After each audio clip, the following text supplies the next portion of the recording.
नमस्कार साथियों, स्वागत है आप सभी का आपके अपने इस YouTube चैनल पर जिसका नाम है जीएस बूस्टर, जो कि पार्ट है तक्षशिला आईएएस बलिया का और मैं हूं अनूप उपाध्याय। साथियों, अगर कल पाकिस्तान पर हमला होता है और जवाब देने के लिए केवल पाकिस्तान नहीं बल्कि तुर्की, सऊदी अरब और मिस्र भी खड़े हो जाए, अगर मुस्लिम दुनिया के कुछ सबसे प्रभावशाली देश एक साझा सुरक्षा ढांचा बना ले और अगर उनका सिद्धांत नाटो जैसा हो जाए कि एक पर हमला सभी पर हमला, तो क्या होगा? क्या दुनिया एक नए इस्लामिक नाटो के जन्म की ओर बढ़ रही है? क्या पाकिस्तान भारत के खिलाफ एक नया रणनीतिक सुरक्षा कवच तैयार कर रहा है? क्या तुर्की मुस्लिम दुनिया का एक नया नेता बनना चाहता है? क्या सऊदी अरब केवल तेल की ताकत नहीं बल्कि शक्ति का केंद्र भी बनना चाहता है? और सबसे बड़ा सवाल, क्या भारत को चिंता करना चाहिए? आज हम बात करेंगे R4 फ्रेमवर्क की, एक ऐसे मंच की जो अभी कूटनीतिक है लेकिन भविष्य में मध्य पूर्व और दक्षिण एशिया की राजनीति को बदल सकता है। तो चलिए शुरुआत करते हैं आज के सेशन के, और आज का टॉपिक है मुस्लिम देशों की नाटो दिल्ली अलर्ट पर भारत के लिए खतरा। साथियों, चैनल पर पहली बार है तो चैनल को सब्सक्राइब करके बेल आइकन दबा दीजिए कि यहां आने वाले हर वीडियो का नोटिफिकेशन आपको शाम 7 बजे का जरूर मिल जाए। शाम 7 बजे हम चर्चा करेंगे इन्हीं सारे मुद्दों के ऊपर।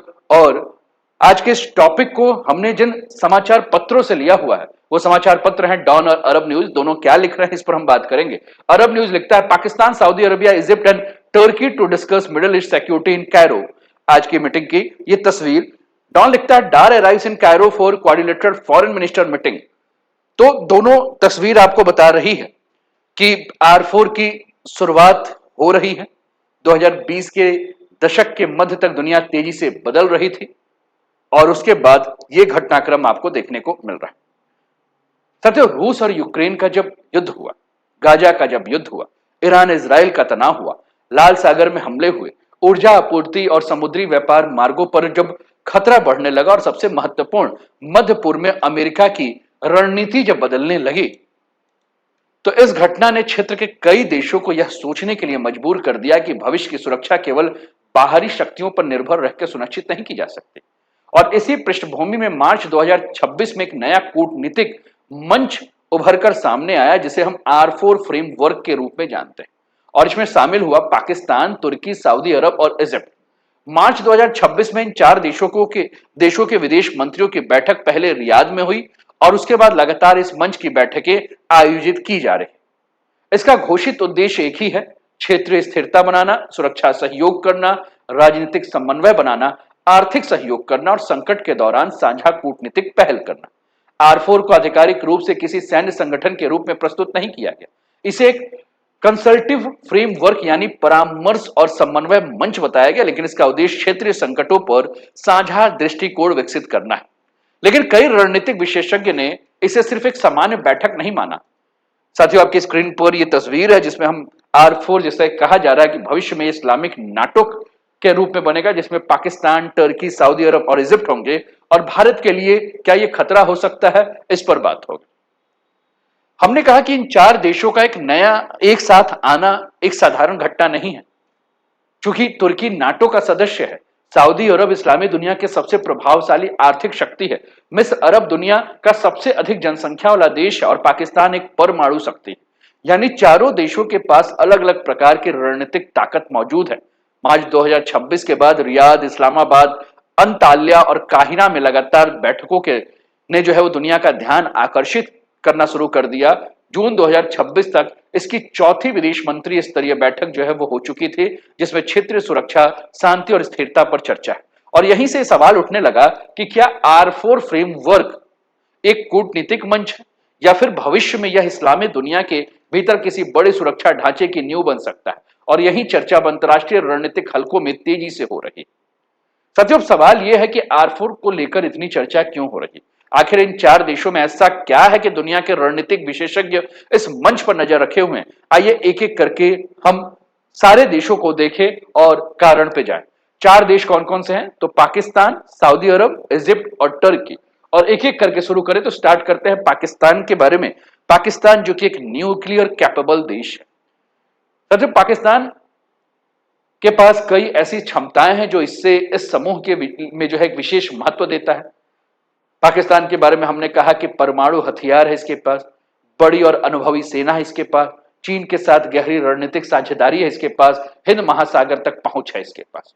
पाकिस्तान लंबे समय से मुस्लिम दुनिया में अपनी भूमिका को मजबूत करने की कोशिश करता रहा है।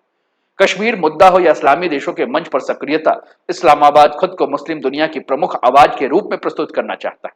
साथ ही भारत के साथ उसकी प्रतिस्पर्धा भी उसकी विदेश नीति का एक महत्वपूर्ण हिस्सा रहा है। इसलिए R4 जैसे मंच पर पाकिस्तान को अपनी कूटनीतिक और रणनीतिक स्थिति मजबूत करने का अवसर दिखाई देता है। दूसरा अगर हम बात करें साथियों, तो दूसरा देश है टर्की, जो कि लीडरशिप चाह रहा है। आज तुर्की केवल एक क्षेत्रीय शक्ति नहीं बल्कि एक बड़ी भू राजनीतिक महत्वाकांक्षा का प्रतीक बन चुका है। यहाँ के राष्ट्रपति हैं एर्डोगन और लगातार तुर्की को मुस्लिम दुनिया के प्रभावशाली नेतृत्वकर्ता में शामिल करना चाहते हैं। तुर्की की जो सबसे बड़ी ताकत है वह है आधुनिक ड्रोन तकनीक, तेजी से विकसित होता रक्षा उद्योग, नाटो सदस्यता का अनुभव, यूरोप, एशिया और मध्य पूर्व को जोड़ने वाली भौगोलिक स्थिति, और पिछले कुछ वर्षों में पाकिस्तान और टर्की के रक्षा संबंध काफी मजबूत भी हुए हैं। सैन्य प्रशिक्षण हो, रक्षा उत्पादन हो, तकनीकी सहयोग और कई क्षेत्रों में दोनों देश की साझेदारी भी बढ़ी है। और यही वजह है कि टर्की को R4 का तकनीकी और सैन्य शक्ति का केंद्र माना जा रहा है। तीसरी देश के बारे में बात करें तो वह है सऊदी अरबिया, जिसके पास ऑयल भी है और मनी भी है। यदि पाकिस्तान सैन्य शक्ति लाता है, टर्की तकनीकी क्षमता, तो सऊदी अरब इस समूह को आर्थिक शक्ति प्रदान कर सकता है। सऊदी अरब के पास विशाल तेल और गैस संसाधन है। दुनिया के सबसे प्रभावशाली ऊर्जा अर्थव्यवस्था में से एक अरब और इस्लामी दुनिया में व्यापक राजनीतिक प्रभाव करने वाला देश। अरबों डॉलर के निवेश की क्षमता इसके पास है। लेकिन आज की सऊदी अरब केवल तेल पर निर्भर देश नहीं रहना चाहता। क्राउन प्रिंस मोहम्मद बिन सलमान की विजन 2030 योजना का लक्ष्य है कि देश को एक आधुनिक आर्थिक तकनीकी निवेश शक्ति जो है बनाया जाए। इसलिए रियाद ऐसे क्षेत्रीय मंचों में सक्रिय भूमिका का निभाकर जो है अपनी कूटनीतिक पहुंच को बढ़ाना चाहता है। अगला देश जो है जिसके ऊपर हम बात करें वो है मिस्र, यानी कि इजिप्ट। मिस्र के बाद बात करें साथियों तो इसके पास मिलिट्री पावर है। अक्सर अंतरराष्ट्रीय चर्चाओं में मिस्र को उतना महत्व नहीं मिलता जितना मिलना चाहिए, लेकिन रणनीतिक दृष्टि से मिस्र अत्यंत महत्वपूर्ण देश है। उसके पास अरब दुनिया की सबसे बड़ी सेनाओं में से एक है। अफ्रीका और मध्य पूर्व के बीच निर्णायक भौगोलिक स्थिति है। वैश्विक व्यापार की जीवन रेखा माने जाने वाली स्वेज नहर यानी कि स्वेज कैनाल पर नियंत्रण जो है यहां आपको देखने को मिलेगा। किसका? मिस्र का जो है वो देखने को मिलेगा। अरब राजनीति में ऐतिहासिक प्रभाव है साथियों, और मिस्र की मौजूदगी R4 को केवल खाड़ी या दक्षिण एशिया तक सीमित मंच नहीं रहने देगी। उसे अफ्रीका, भूमध्य सागर, जो कि ये क्षेत्र आपको मेडिटेरियन सी वाला दिख रहा है, अफ्रीका के जस्ट ऊपर वाला, यहां इसके अलावा अरब जगत तक रणनीतिक विस्तार देगी। और यही कारण है कि कई विश्लेषकों का मानना है कि जब परमाणु क्षमता वाला पाकिस्तान, तकनीक रूप से उभरता हुआ टर्की, आर्थिक महाशक्ति सऊदी अरब और रणनीतिक रूप से महत्वपूर्ण मिस्र एक मंच पर बार बार मिल रहे हैं, तो दुनिया स्वाभाविक रूप से इसके ऊपर ध्यान तो देगी। हालांकि अभी R4 कोई सैन्य गठबंधन नहीं बना है, लेकिन इन चार देशों की संयुक्त क्षमता इसे अंतरराष्ट्रीय राजनीति में एक महत्वपूर्ण मंच अवश्य प्रदान करेगी। अब आगे चल रहा है जिस पर हम बात कर रहे हैं वो है कि क्या वास्तव में इस्लामिक नाटो बनने वाला है। सबसे महत्वपूर्ण प्रश्न यही है कि क्या R4 वास्तव में नाटो जैसा सैन्य गठबंधन बनने जा रहा है। साथियों, अभी अगर वर्तमान में हम बात करें तो इसका जवाब नहीं, क्योंकि नाटो और R4 के बीच बहुत बड़ा अंतर है। नाटो की जो सबसे बड़ी ताकत है वो है उसका आर्टिकल 5, यानी कि नाटो के आर्टिकल 5 के बारे में अगर हम बात करें साथियों, तो इस सिद्धांत के अनुसार एक सदस्य पर हमला सभी सदस्यों पर हमला माना जाएगा। यदि नाटो के किसी सदस्य देश पर बाहरी देश हमला करता है तो बाकी सदस्य उसकी रक्षा के लिए खड़े होने के लिए प्रतिबद्ध होते हैं। लेकिन R4 में अभी ऐसी कोई व्यवस्था नहीं। कोई सामूहिक रक्षा संधि नहीं, कोई संयुक्त सैन्य कमांड नहीं, कोई साझा सैन्य मुख्यालय नहीं, कोई आर्टिकल 5 जैसे सुरक्षा गारंटी नहीं। आधिकारिक रूप से R4 अभी केवल एक राजनीतिक और रणनीतिक समन्वय का एक मंच है। फिर भी दुनिया इसे गंभीरता से क्यों देख रही? क्योंकि इतिहास बताता है कि बड़े गठबंधन अक्सर छोटे सहयोग मंचों से ही शुरू होते हैं। शुरुआत में यूरोप और उत्तरी अमेरिका के देशों के बीच केवल सुरक्षा सहयोग और राजनीतिक समन्वय था। बाद में वही व्यवस्था विकसित होकर नाटो बना, और इसलिए कई रणनीतिक विशेषज्ञ मानते हैं कि भले ही R4 आज नाटो नहीं, लेकिन यदि भविष्य में संयुक्त सैन्य अभ्यास की बात हो, रक्षा सहयोग की बात हो, सुरक्षा समझौते की बात हो, तो इसका स्वरूप कहीं अधिक प्रभावशाली देखने को मिल सकता है। हालांकि अभी तक ऐसा कोई आधिकारिक संकेत तो नहीं है कि R4 को नाटो जैसी सामूहिक रक्षा व्यवस्था में बदला जा रहा है। अब आपको यह भी समझना होगा कि यहां पाकिस्तान की सोच क्या है, पाकिस्तान की रणनीति क्या है। साथियों, अब हम उस देश के ऊपर चर्चा करने जा रहे हैं जिसे पूरे समीकरण का सबसे सक्रिय खिलाड़ी माना जाता है। नाम है पाकिस्तान, और इस मंच में पाकिस्तान सबसे ज्यादा रुचि क्यों दिखा रहा है और इसके पीछे उसके रणनीतिक कारण क्या है, यह समझना बहुत ज्यादा जरूरी। दक्षिण एशिया में शक्ति संतुलन पिछले 2 दशकों में तेजी से बदला है। भारत की अर्थव्यवस्था लगातार बढ़ रही है, भारत की वैश्विक कूटनीति बहुत मजबूत हुई है, भारत अमेरिका, यूरोप, खाड़ी देश और इंडो पैसिफिक क्षेत्र में अपने संबंधों को गहरा कर रहा है और ऐसी स्थिति में पाकिस्तान स्वाभाविक रूप से ऐसे मंचों की तलाश कर रहा है जहां वो अकेला ना दिखाई दे। यदि उसे तुर्की की रक्षा तकनीक, सऊदी अरब से आर्थिक प्रभाव, मिस्र से क्षेत्रीय राजनीतिक वजन एक ही मंच पर मिल जाए तो उसकी कूटनीतिक स्थिति और ज्यादा मजबूत हो सकती है। और यही कारण है कि पाकिस्तान R4 को केवल एक बैठक नहीं बल्कि क्षेत्रीय प्रभाव बढ़ाने के अवसर के रूप में देख रहा है। हालांकि यह भी सच है कि R4 के बाकी सदस्य अपने अपने राष्ट्रीय हितों के आधार पर निर्णय लेते हैं, पाकिस्तान की हर प्राथमिकता को स्वतः समर्थन नहीं देते हैं। साथियों, टर्की के बारे में बात करें, टर्की क्यों इतना ज्यादा इंटरेस्ट ले रहा है, इस पर अगर हम बात करें साथियों, तो टर्की की कहानी पाकिस्तान से अलग है। टर्की स्वयं को केवल यूरोप और एशिया के बीच एक देश के रूप में नहीं देखता। टर्की के राष्ट्रपति एर्डोगन के दौरे में टर्की ने अपनी विदेश नीति को अधिक सक्रिय बनाया। पिछले वर्षों में टर्की ने लीबिया में हस्तक्षेप किया, सीरिया में सैन्य भूमिका निभाई, कतर का खुला समर्थन किया, पाकिस्तान के साथ रक्षा सहयोग को बढ़ाया। टर्की का रक्षा उद्योग भी तेजी से विकसित हो रहा है। विशेष रूप से उसके ड्रोन और सैन्य तकनीक ने दुनिया का ध्यान आकर्षित किया। R4 टर्की को एक ऐसा मंच देता है जहां वह केवल क्षेत्रीय शक्ति नहीं बल्कि व्यापक मुस्लिम दुनिया के एक प्रभावशाली खिलाड़ी के रूप में अपनी उपस्थिति दर्ज करा सकता है। और सबसे महत्वपूर्ण बात यह है कि इस मंच में वह सऊदी अरब और मिस्र जैसे बड़े देशों के साथ बराबरी की स्थिति में है।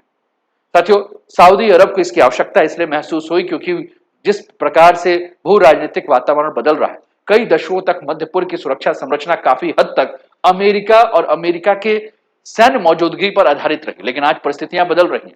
चीन का प्रभाव बढ़ रहा है, ईरान क्षेत्रीय राजनीति में सक्रिय है, टर्की नई भूमिका निभाने की कोशिश कर रहा, लाल सागर और ऊर्जा मार्गों की नई सुरक्षा जो है खतरे में है। और ऐसे माहौल में सऊदी अरब केवल बाहरी सुरक्षा गारंटी पर निर्भर नहीं रहना चाहता, वह क्षेत्रीय देशों के बीच नेटवर्क विकसित करना चाहता है जहां संकट के समय संवाद और समन्वय दोनों संभव हो। और यही वजह है कि रियाद R4 को फिलहाल किसी सैन्य गठबंधन के बजाय एक स्ट्रेटेजिक कोऑर्डिनेशन प्लेटफॉर्म के रूप में देख रहा है, यानी उद्देश्य युद्ध करना नहीं बल्कि संकटों को संभालने के लिए क्षेत्रीय शक्तियों के बीच संपर्क और सहयोग को बढ़ाना है। और यही कारण है कि R4 को लेकर पूरी दुनिया की निगाहें अब इस समूह के अगली बैठक पर टिकी। अब आ जाते हैं, क्योंकि इस मुद्दे में जब आप बात करें और ईरान को आप कैसे छोड़ सकते हैं साथियों, ईरान क्यों यहां बहुत ज्यादा इंपॉर्टेंट है ये हमें समझना बहुत ज्यादा जरूरी है। तो ईरान के बारे में अगर हम बात करें, क्यों ईरान की आवश्यकता है, न्यू पावर ब्लॉक्स बनाने की बातें जो है वो हो रही हैं, तो साथियों ईरान को यहां इसलिए लेना और ईरान को इसलिए समझना बहुत ज्यादा जरूरी यहां बन जाता है क्योंकि अगर मुस्लिम देशों का बड़ा सुरक्षा मंच बनता है तो प्रश्न ये उठता है कि क्या ईरान को उसमें शामिल किया जाएगा। समस्या यह है कि सऊदी अरब और ईरान दशकों से एक दूसरे के प्रतिद्वंदी रहे। टर्की और ईरान के हित भी हमेशा समान नहीं रहे। मिस्र भी स्वतंत्र रणनीति रखता है, इसलिए ईरान को शामिल करना आसान नहीं होगा। ईरान के बिना पूरा मुस्लिम विश्व का प्रतिनिधित्व भी अधूरा रहेगा और यही इस परियोजना की सबसे बड़ी चुनौती है। अब हम आते हैं कि इसका भारत के ऊपर क्या प्रभाव पड़ेगा। साथियों, पहला प्रभाव कूटनीतिक रूप से देखें अगर, तो यदि R4 मजबूत होता है तो पाकिस्तान को अतिरिक्त मंच मिल सकता है। वह कश्मीर जैसे मुद्दों को फिर से उठाने की कोशिश करेगा। रक्षा सहयोग के क्षेत्र में अगर हम बात करें तो टर्की पहले से पाकिस्तान को ड्रोन और रक्षा तकनीक दे रहा है, भविष्य में यह सहयोग और बढ़ाएगा। हिंद महासागर के क्षेत्र में अगर हम बात करें साथियों, तो भारत की समुद्री सुरक्षा पश्चिम एशिया में जुड़ी है, चाहे हम अरब सागर की बात करें, लाल सागर की बात करें, स्वेज मार्ग की बात करें, और ये सभी भारत के व्यापार के एक महत्वपूर्ण मार्ग है। यदि कोई सुरक्षा नया ढांचा बनता है और भारत को उस पर नजर रखनी होगी, क्योंकि भविष्य में कहीं कुछ खतरा हुआ तो भारत के लिए चिंता की बात होगी। चौथा, अगर हम ऊर्जा सुरक्षा की बात करें साथियों, तो भारत अपने तेल का बड़ा हिस्सा खाड़ी देशों से खरीदता है, इसलिए क्षेत्रीय गठबंधनों का भारत की ऊर्जा सुरक्षा के ऊपर भी असर पड़ सकता है। लेकिन आपको यह भी ध्यान रखना है कि भारत में इसकी अपनी ताकत भी जो है इसके साथ जो है वो जुड़ी हुई है। भारत की ताकत इसलिए जुड़ी है क्योंकि भारत संतुलित विदेश नीति के साथ चलता है। भारत के अच्छे संबंध सऊदी अरब से भी है, यूएई से भी है, मिस्र से भी है, अमेरिका से भी है, फ्रांस से भी है, रूस से भी है और इजराइल से भी है। भारत किसी एक ब्लॉक का हिस्सा नहीं है, यही उसकी सबसे बड़ी रणनीतिक शक्ति है। आज सऊदी अरब भारत में निवेश कर रहा है, मिस्र भारत के साथ रक्षा सहयोग बढ़ा रहा है, खाड़ी देशों में लाखों भारतीय काम कर रहे हैं। इसलिए R4 का मतलब भारत विरोधी गठबंधन अगर मान लिया जाए तो ये बहुत जल्दबाजी होगी। R4 का मुख्य उद्देश्य भारत नहीं साथियों, मुख्य उद्देश्य है मध्य पूर्व में समन्वय, क्षेत्रीय स्थिरता, संकट का प्रबंधन, सामूहिक कूटनीतिक प्रभाव। लेकिन पाकिस्तान निश्चित रूप से इस मंच का उपयोग भारत के खिलाफ कूटनीतिक लाभ लेने के लिए ले सकता है। टर्की से नेतृत्व के अवसर के रूप में मानेगा, सऊदी इसे प्रभाव बढ़ाने का माध्यम समझेगा, मिस्र से क्षेत्रीय संतुलन का साधन बनाएगा। यानी चारों देश का लक्ष्य अलग अलग है और यही कारण है कि नाटो जैसा सैन्य गठबंधन बनाना आसान नहीं। तो क्या इस्लामिक नाटो बन रहा है? तो उत्तर आप समझ चुके होंगे इतने देर में कि अभी नहीं। क्या भविष्य में बन सकता है? तो संभावना से इंकार भी नहीं कर सकते। क्या भारत को डरना चाहिए? तो ये भी आप समझ लीजिए कि नहीं भैया, नहीं डरना है, लेकिन सतर्क जरूर रहना है। दिल्ली अच्छी तरह से समझता है कि आज की दुनिया में गठबंधन केवल धर्म के आधार पर नहीं चलते, वे चलते हैं हितों और व्यापार के आधार पर। ऊर्जा से, सुरक्षा से और शक्ति संतुलन से। R4 की काहिरा बैठक केवल 4 देशों की बैठक नहीं, यह उस नई भू राजनीतिक व्यवस्था की झलक है जो आने वाले वर्षों में मध्य पूर्व और दक्षिण एशिया की राजनीति को प्रभावित कर सकती। और यही कारण है कि नई दिल्ली इस पूरी प्रक्रिया पे बहुत करीब से नजर रखा हुआ। आपको क्या लगता है? आप अपने विचार जो है वो कमेंट के माध्यम से अवश्य दीजिए। उम्मीद करता हूं कि आपको जो है ये आज का वीडियो पसंद आया होगा और एक नया सेशन की हमने शुरुआत की है। अभी तक हम नेपाल के ऊपर एक सीरीज लेकर आ रहे थे सुबह 10 बजे और रात को 9 बजे, जिसमें आपका बहुत ज्यादा प्यार मिला। तो इसके लिए मैं आपको बहुत बहुत धन्यवाद करता हूं साथियों। वो सेशन चलता ही रहेगा। नेपाल का सेशन हम नेपाल के व्यूअर्स के डिमांड पर लेकर आए और जिस प्रकार से लाखों लाखों में व्यूज आप देख रहे हैं, इससे कहीं ना कहीं मनोबल बढ़ा ही हुआ है। अब फिर डिमांड थी कि क्यों ना हम एक ऐसा सेशन लेकर आए जो इंडिया का गल्फ कंट्रीज के साथ, इंडिया का यूरोप के साथ, इंडिया का इंटरनेशनल रिलेशन कैसा है, इस पर हम बात करें, जियो पॉलिटिक्स को जो है और बृहद स्तर पर देखें। तो 7 बजे का ये सेशन आपके लिए आया और इसमें भी आप उसी तरह अपना प्यार लुटाइए, उसी तरह आप अपना साथ दीजिए, तो फिर हम और भी बेहतर करेंगे। और कुछ आपके पास सुझाव हो तो वो कमेंट के माध्यम से आप पहुंचा दीजिएगा। जानकारी कैसे लगे ये भी हमें बता दीजिएगा। सब्सक्राइब नहीं किया तो सब्सक्राइब कर दिए, लाइक नहीं किया तो लाइक कर दिए और शेयर नहीं किया तो शेयर कर दिए। अपना ध्यान रखिए, स्वस्थ रहिए, मस्त रहिए, तंदुरुस्त रहिए, हंसते खेलते मुस्कुराते जीवन का आनंद लीजिए। जय हिंद, जय भारत।